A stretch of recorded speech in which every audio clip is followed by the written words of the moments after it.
So it has been a couple of weeks since we've checked in, Yep. and everything is a blur. Um, We were caught up in parade week, Three and parades in 1 week. I'm going to say not for the faint of heart. might have seemed like a week. And an ice cream social. Last weekend, we went to the Powhatan Ice Cream Social.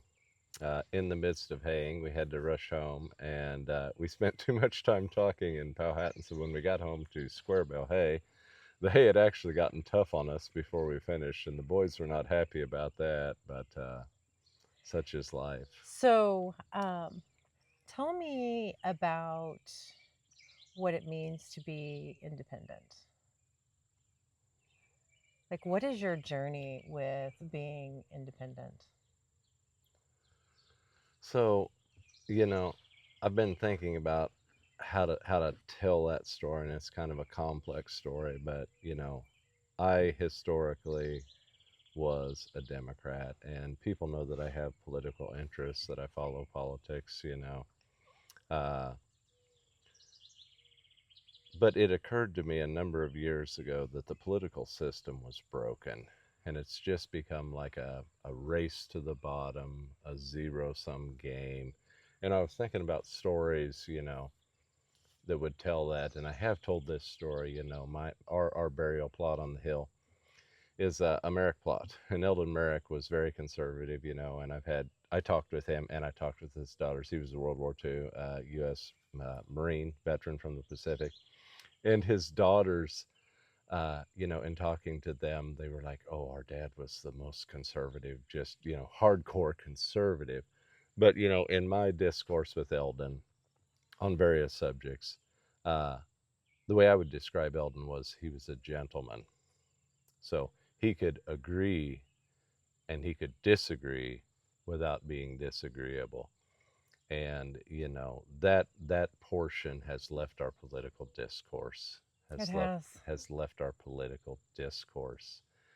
And politics at its core is basically, it's how people of diverse interests and diverse ideologies and beliefs, how they come together and peacefully come up with solutions. And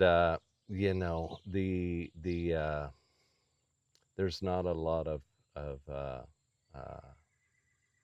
uh, forbearance or you know gentlemen. There's not a lot of gentlemanliness, not a lot of respect, and a fair amount of the political dialogue or the discourse. And so we'd seen that coming for years. And you surrendered your affiliation.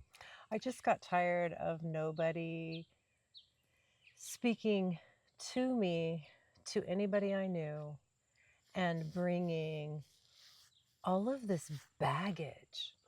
Yeah.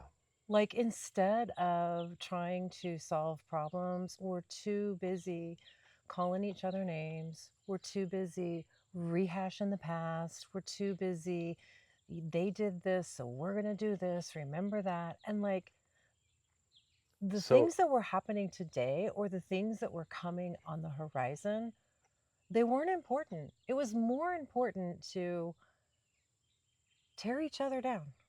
yeah, it was like watching a football game where, even though your team is committing fouls and committing personal injuries, instead of calling your team out on that, you find yourself in awkward positions where you're Right. cheering for your team and booing the other team, even when the other team was in the right. There's this zero sum solutions to stuff. And one of the things I see in interacting with the mentees, who are all younger, they're either millennial or Gen Z. uh, they don't have quite they approach things differently. And it's not so much zero sum, I win you lose.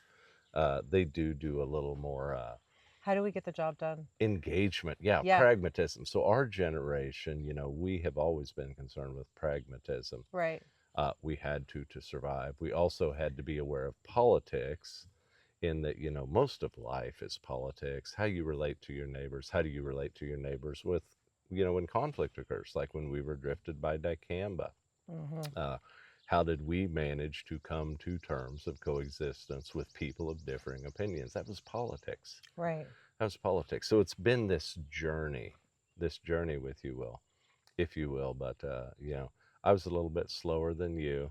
But I Hmm. will say that when I went and dropped my affiliation, that I felt a burden lift off my shoulders, and that's just the long and the short of it. Yeah, I Uh, felt free. I felt like I'm going to go my own way well, I felt and not pay attention to all of this so much.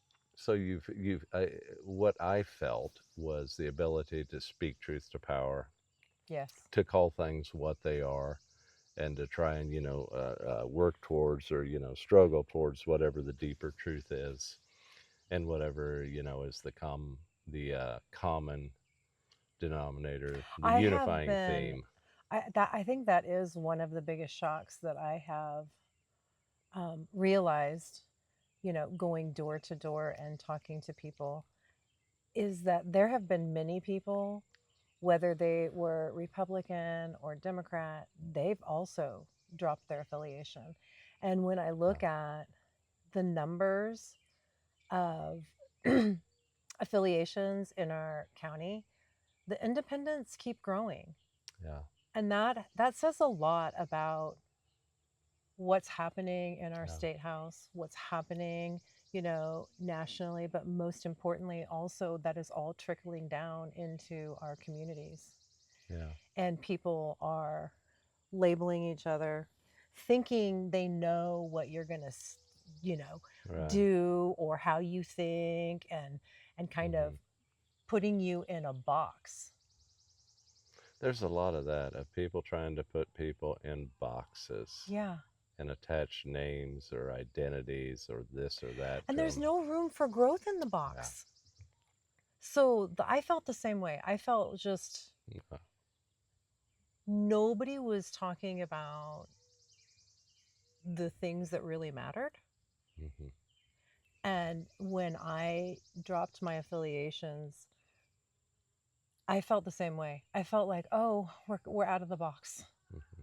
We're out of the box. And almost like a veil was lifted, and that you could see a little bit more clearly everybody's point of view. Right. So a story that I've told, I have been blessed, or cursed, if you will. I'm kind of becoming the family genealogist. Our old pet hen is in the background.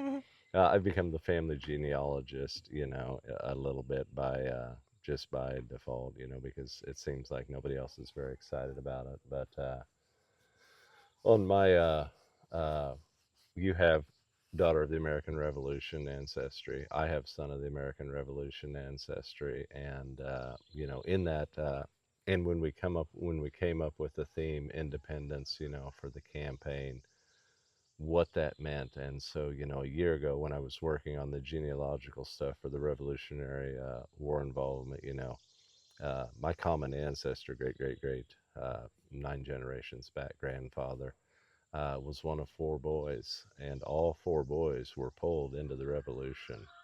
One marched off to the Continental Line, 2 served as Pennsylvania militia, and then one became what they called a frontier ranger. And so that was the oldest brother. He was sent off to the frontier, Hmm. away from his family for the duration of the war, sitting in a fort, keeping the Native Americans from attacking, the western frontier of Pennsylvania. And the 2 brothers stayed home and farmed.